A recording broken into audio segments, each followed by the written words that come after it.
अंधेरी रात, लंका का महल।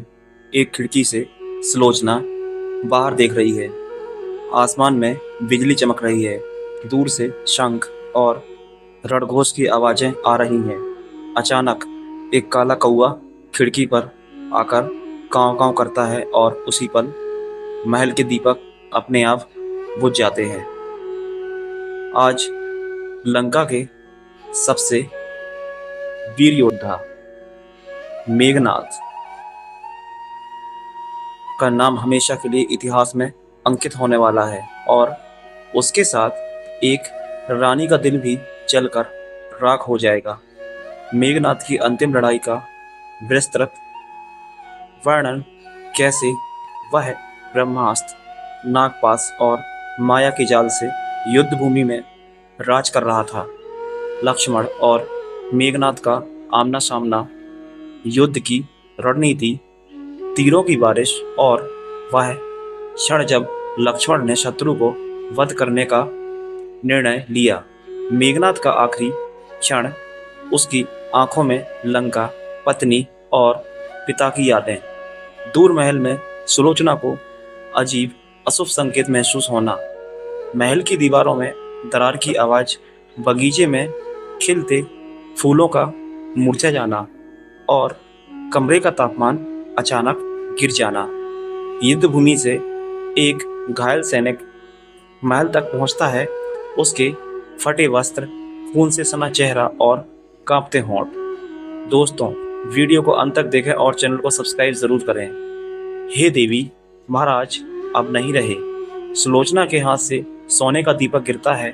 उसका तेल जमीन पर फैल जाता है। महल की दासियों की सिसकियां और बाहर से आती युद्ध की ढोलक की धीमी होती आवाजें। सुलोचना बिना एक क्षण गवाए अपने गहने उतारती है, साधारण वस्त्र पहनती है और युद्ध भूमि की ओर चल पड़ती है। रास्ते में जलते हुए महलों, भागते सैनिकों और घायल राक्षसों का मंजर।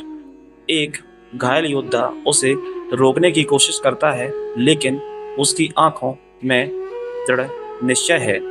अंततः रणभूमि में प्रवेश, तीरों और भालों से भरी जमीन, शवों के बीच उसका पति पड़ा है। चेहरे पर वही वीर मुस्कान जो उसने शादी के दिन देखी थी। श्री राम का चरित्र इस हिस्से में और भी दिव्य दिखेगा। श्री राम सुलोचना के पास आते हैं और कहते हैं, देवी, आपका पति एक महान योद्धा था। वह धर्म के लिए लड़ा और धर्म के मार्ग पर ही चला। श्री राम उसे सुरक्षित अपने पिता के पास भेजने का प्रस्ताव रखते हैं, लेकिन सुलोचना का जवाब, राम, आप धर्म के मार्ग पर हैं और मैं अपने धर्म पर। मेरे लिए पति ही मेरा जीवन है। मैं उनका साथ परलोक में ही दूंगी। चिता की तैयारी, युद्ध भूमि के बीच लकड़ियों का ढेर, मेघनाद का शरीर और चारों ओर सन्नाटा। सुलोचना पति के सिर को अपनी गोद में रखती है, फिर धीरे से अग्नि में प्रवेश करती है। जैसी अग्नि की लपटें उठती हैं, आकाश में एक रहस्यमय प्रकाश फैल जाता है। कुछ कहते हैं यह इंद्रदेव का पुष्पवर्षा था। दोस्तों, कथा समाप्त होती है, लेकिन आप लोगों के लिए एक सवाल है, क्या सुलोचना का आत्मा आज भी लंका की राख में अपने पति की रक्षा कर रही है? दोस्तों, ऐसी सस्पेंस भरी कहानियों के लिए हमारे चैनल स्टोरी विद देव के साथ जुड़े रहें।